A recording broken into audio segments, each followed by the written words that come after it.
natin ang food tasting ng ating ginawang Spanish bangos. Ayan. Oops! Tumapo na ang oil. Pati yung oil niya pwede natin ikain sa kanin. Try natin ang olives.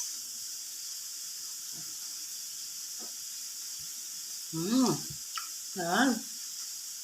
Sarap siya talaga mga mami, mga ka-idol.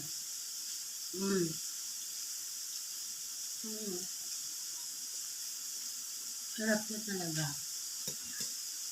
Tapos try natin ang bangos. Pwede siyang pang negosyo. Napakasarap niya.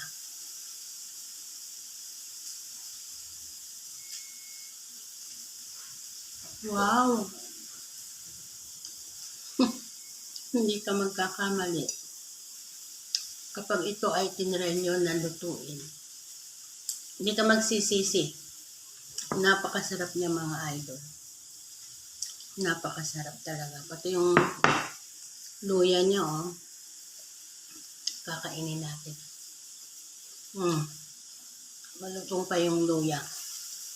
Pero yung sili, hindi ko kayang malot yan. Sarap.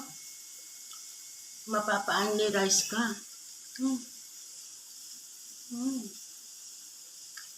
Paredo yung kanin ko. Guys, ang sarap. Para sa inyo, kakainin ko tong sili.